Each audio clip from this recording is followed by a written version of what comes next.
नमस्कार दोस्तों, मैं टैकी पवन। आज हम बात करेंगे पूर्ति नियम, लॉ ऑफ सप्लाई की। इसमें हम पूर्ति से संबंधित सभी बातों का अध्ययन करेंगे और पॉइंट्स का। तो देखते हैं। सबसे पहले आप ये फोटो देख सकते हैं, ये किसी मॉल की है जिसमें आप देख रहे हैं अलग अलग वस्तुएं रखी हुई हैं। इसी से हम समझेंगे कि पूर्ति है क्या एक्चुअली में। अब बात करेंगे पूर्ति क्या है। इसकी परिभाषा से स्पष्ट है, किसी वस्तु की पूर्ति से अभिप्राय एक निश्चित समय में विभिन्न संभव कीमतों पर उत्पादक द्वारा वस्तु की मात्रा को बेचने से।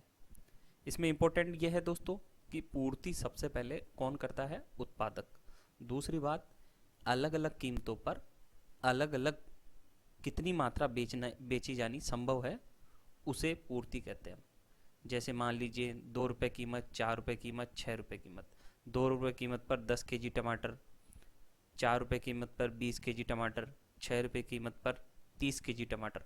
ऐसे आप देख सकते हैं कि अलग अलग कीमतों पर अलग अलग वस्तु की बेची जाने वाली संभव मात्राओं का कॉम्बिनेशन है वस्तु की पूर्ति। अब दोस्तों बात करेंगे पूर्ति और स्टॉक में अंतर। पूर्ति तो है, पूर्ति का संबंध है किसी कीमत से, जबकि स्टॉक का संबंध किसी कीमत से नहीं है। पूर्ति है विभिन्न संभव कीमतों पर बेची जाने वाली वस्तु की मात्रा से, जबकि स्टॉक में पूर्ति तो शामिल होती है, साथ में जो बेचा नहीं जा रहा सामान जो गोदाम में है उसे भी इंक्लूड किया जाता है। यानी कि स्टॉक के दो भाग है, पहला गोदाम में रखा हुआ माल और नंबर 2 पूर्ति के रूप में बेचने के लिए उपलब्ध माल। तो इस तरह से पूर्ति और स्टॉक में अंतर है। स्टॉक एक स्टॉक अवधारणा है, जबकि पूर्ति एक प्रवाह अवधारणा है। अब बात करेंगे पूर्ति के नियम की। तो पूर्ति के नियम में सबसे इंपॉर्टेंट बात है दोस्तों, अन्य बातें समान रहने पर। जब तक आप इस नियम में ये तत्व नहीं जोड़ेंगे, ये लाइन नहीं जोड़ेंगे, आपका पूर्ति का नियम होगा ही नहीं, वो क्लियर ही नहीं होगा, वो गलत माना जाएगा। तो सबसे पहले, अन्य बातें समान रहने पर किसी वस्तु की अपनी कीमत तथा उसकी पूर्ति मात्रा में धनात्मक संबंध होता है, इसी को हम पूर्ति नियम कहते हैं। यहाँ क्या क्या बातें इंपॉर्टेंट है दोस्तों? पहला, अन्य बातें समान रहने की मान्यता। दूसरी, कि कीमत और पूर्ति मात्रा में धनात्मक संबंध होता है, इसी को हम पूर्ति का नियम कहते हैं। यह है दोस्तों पूर्ति तालिका, जिसमें हमने एक साइड में लिए है प्राइस ऑफ एक्स कमोडिटी और दूसरी साइड में quantity of x commodity. Price increase हो रही है, आप देख सकते हैं प्राइस कीमत 2 रुपये से बढ़कर 4 रुपये 6 रुपये हो रही है, तो पूर्ति भी 10 रुपये से 10 मात्रा से बढ़कर 20 और 30 हो रही है। क्यों? क्योंकि सिंपल सा लॉजिक है दोस्तों, अगर कोई उत्पादक होते या किसी चीज़ को बेचने वाले होते, तो ज़्यादा कीमत पर आप ज़्यादा सामान बेचने के इच्छुक होते और कम कीमत पर कम सामान। तो इसीलिए 2 रुपये कीमत पर मैं कम सामान बेचने के लिए तैयार हूँ, 4 रुपये कीमत पर मैं 20 और 6 रुपये कीमत पर मैं सबसे ज़्यादा सामान बेचने के लिए तैयार हूँ 30। अब इसका डायग्रामेटिक प्रेजेंटेशन देखते हैं दोस्तों। यहाँ डायग्राम में आप देख सकते हैं कि जब कीमत 2 रुपये थी तो एक्स वस्तु की मात्रा 10 थी, जो कि कॉम्बिनेशन पॉइंट ए से दिखाई जा रही है। जब कीमत 2 रुपये से बढ़कर 4 हुई तो एक्स वस्तु की मात्रा 10 से बढ़कर 20 हो गई, और जैसे ही कीमत 4 रुपये से बढ़कर 6 रुपये हुई, एक्स वस्तु की मात्रा 20 से बढ़कर 30 हो गई। यानी कि जैसे जैसे कीमत बढ़ रही है वैसे वैसे पूर्ति मात्रा बढ़ रही है, जो कि कोई भी एक उत्पादक ऐसा ही करता है, क्योंकि कोई भी उत्पादक या कंपनी या विक्रेता ज़्यादा कीमत पर ज़्यादा सामान बेचता है और कम कीमत पर कम सामान बेचता है। इसे ही धनात्मक ढाल वाला पूर्ति वक्र कहते हैं, और यही पूर्ति का नियम है। अब बात करते हैं पूर्ति फलन या पूर्ति के निर्धारक तत्वों की। पूर्ति फलन, ये जो लिखा हुआ है दोस्तों, इसको कैसे पढ़ते हैं पहले देखिए। S X is the function of P X, P C, P S, N F, P F, T, G T P, G S P etcetera. ये पूर्ति फलन है।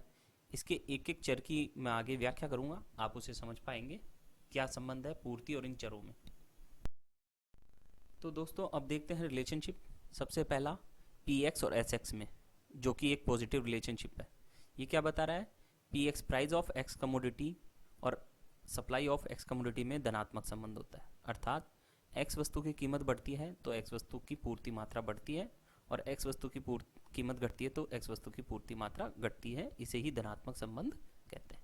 दूसरा पॉइंट है PC price of complementary goods, अर्थात पूरक वस्तु की कीमत बढ़ेगी तो पूर्ति मात्रा बढ़ेगी, जो कि पॉजिटिव रिलेशनशिप है। इसका मतलब क्या हुआ दोस्तों कि मान लीजिए पेन और रिफिल पूरक वस्तुएं हैं, तो यदि पेन की कीमत बढ़ती है तो सबसे पहला इम्पैक्ट क्या होगा, पेन की कीमत बढ़ेगी तो उत्पादक पेन की पूर्ति बढ़ाएगा, फिर उस पेन में काम आने वाली उसकी रिफिल की मात्रा भी बढ़ाएगा। ये है इसका इम्पैक्ट कि पहले पेन की कीमत बढ़ी तो पेन की पूर्ति बढ़ेगी, और पेन की पूर्ति बढ़ेगी तो उसके साथ उसकी पूरक वस्तु पेन की रिफिल है उसकी भी पूर्ति मात्रा बढ़ेगी। इसीलिए मैंने कहा कि पीसी और एसएक्स में धनात्मक संबंध है, पूरक वस्तु की कीमत और दूसरी वस्तु, ध्यान रखना दूसरी वस्तु की कीमत और पहली वस्तु की पूर्ति मात्रा में धनात्मक संबंध होगा।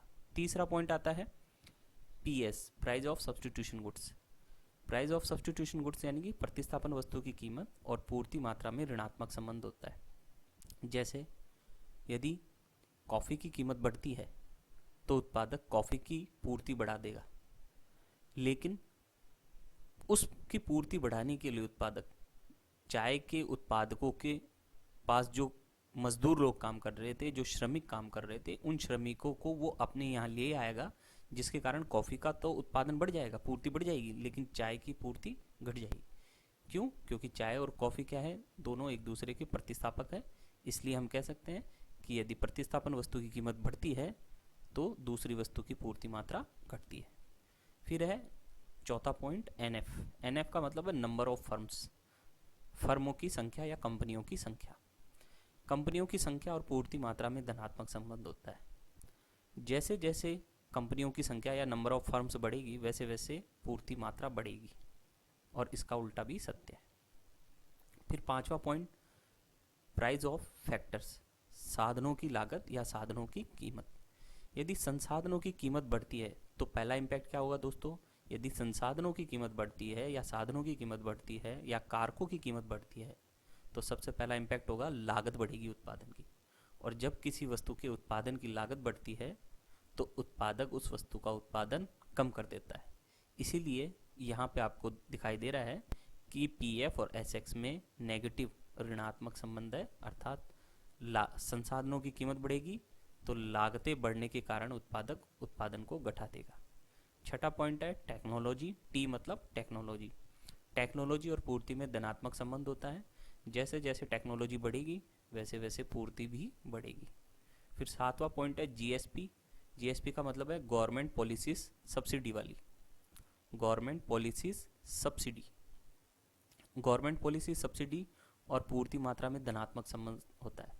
यदि गवर्नमेंट किसी वस्तु की कीमत पर सब्सिडी देती है तो उत्पादक उस वस्तु का उत्पादन ज़्यादा करेगा, और सब्सिडी कम देती है तो उस वस्तु का उत्पादन कम करेगा। ऐसे ही आठवां पॉइंट है जीपीटी, गवर्नमेंट पॉलिसीज टैक्स।